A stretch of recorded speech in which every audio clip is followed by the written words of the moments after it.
going up. I can feel it passing like a cold wind. I can hear far off confused sounds. Men talking in strange tongues. Tears falling water and the howling of wolves. There is another sound. A queer sound. Light. Like what? Speak, Nina. Speak, I command you. I command you.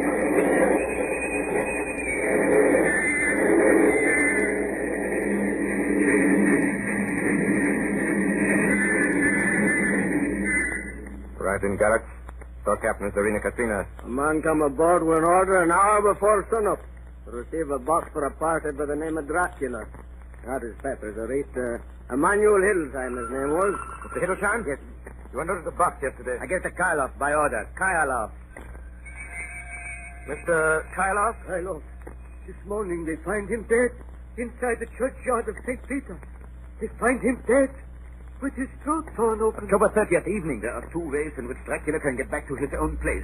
By land or by water. We've examined the map and find the most likely river is the Ceres. You and I, Seaward, will charter a steam launch and follow him up the river. Van Helsing and Mina will take the train to Veresti, and from there they will go... There we shall go in the track where Harker went, from District over to Borgo. If you have not caught him before, we shall be awaiting Dracula there.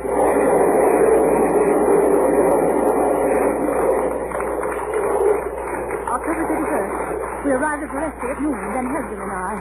Bought a carriage here, and we start in an hour. Our enemy is still on the river. October 31st. We can run a good speed up the river at night. There's plenty of water, and the banks are wide apart. November 1st, evening. No news all day. We hear that a big boat went up the river before us, going at more than usual speed.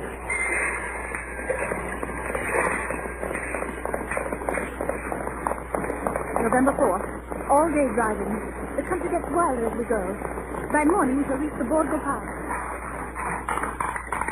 November the 4th, evening. We've left the launch. We've got horses, and we follow on the track along the river. We are armed. Look! Quick! There they are now! Heading west! With the dawn, we could see the Slovaks some miles before us, dashing along the river with their wagons. On it is the great box.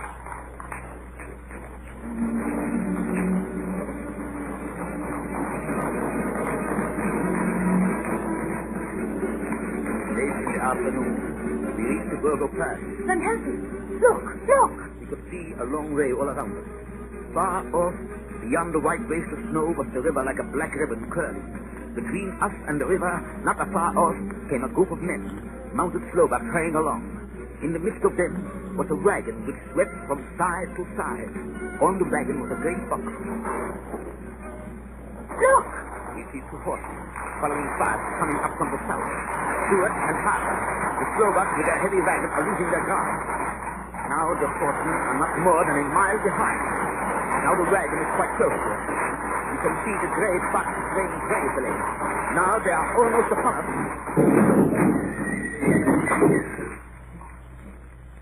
Now has happened a strange thing.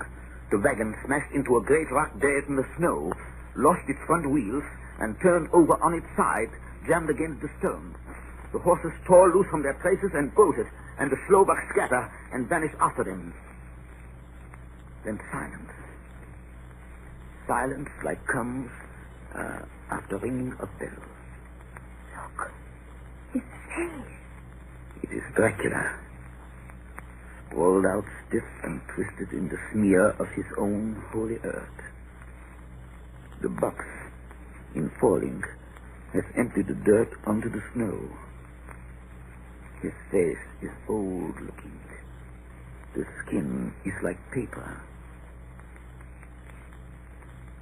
Dr. Seward, there's no time. Look at the sun. Sunset. In 1 minute there's darkness and he is forever lost to us.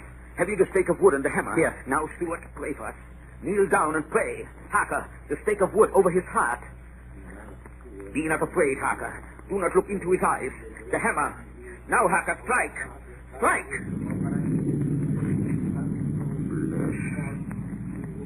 Flesh of my flesh. Guilt of my guilt.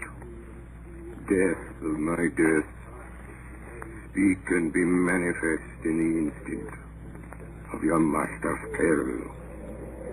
Elements of darkness, rain, evil wind, mist, and mold, and tempest. Right! The others couldn't. But somehow I can hear him speaking behind his eyes. Claw, wing, tooth, scale, tissue of flesh, death of my death, dead and undead. The hand of the living is over your master. Console him, my children. This instant is no longer than the space between two heartbeats. But the night is not here, and I am lonely. Come to your master, my children. Beguile him now in the instant of his peril. Beguile him with the sound of your names. Claw, wing, tooth, scale, tissue of flesh. Strike, Carter, strike! There is one very dear to me who has not answered. My love, Mina. There is less than a minute between me and the night. You must speak for me. You must speak with my heart. Give them to me! Jonathan, give them to me! The stick of wood and the hammer! I shall never forget that moment. The look on poor Mina's face as she stood there, the angry scar standing out on her throat, her eyes like living coals in the last red of the sunset. She had torn the stake and the hammer out of my hands with the strength of an enemy. Mina, do you know what you've done, woman? You know what you've done to us? You've released him. The evil is speaking. Look! The sun!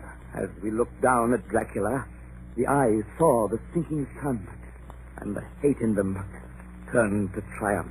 Flesh of my flesh. Come to me, my love. Come into the night and the darkness. You have served me well, my love. My bride, my...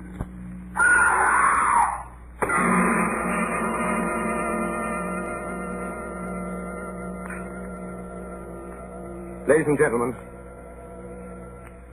all the evidence in this case is now before you. I've added nothing.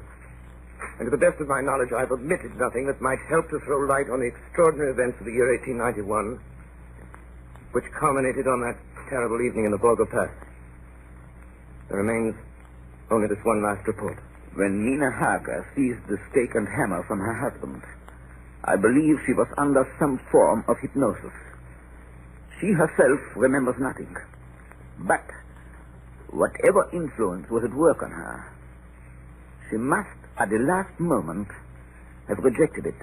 For at the exact instant the sun disappeared, it was Mina Harker who drove the stake through the heart of the thing that called itself Dracula. At that same instant, even as we looked, the wound on the side of her throat was no more. As for Dracula, before the scream of the creature had died from our ears, the whole body crumbled into dust and passed from our sight. In the final moment of dissolution, there was in the face a look of peace, such as I never could have imagined might have rested there.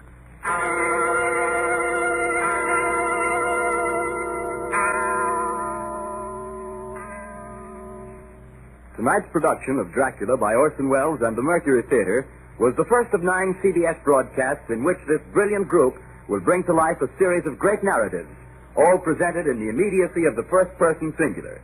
In presenting them each Monday evening at this time during the summer season, the Columbia Network is bringing a complete theatrical producing company to the air for the first time. And now here is the director to tell you about next week's Mercury Theater production, Mr. Orson Welles. Ladies and gentlemen, what are your favorite stories? If there's one you're particularly fond of and would like to hear on the air, will you please write me about it? Next week, the Mercury Theater is going to tell you Robert Louis Stevenson's exciting yarn about pirates and the sea, Treasure Island. Until then, just in case Count Dracula has left you a little apprehensive, one word of comfort.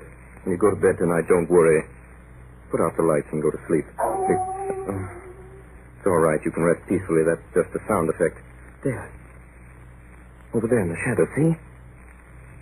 It's nothing. Nothing at all. Nothing at all. I think it's nothing.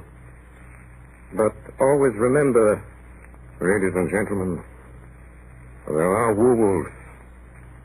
There are vampires. Such things do exist.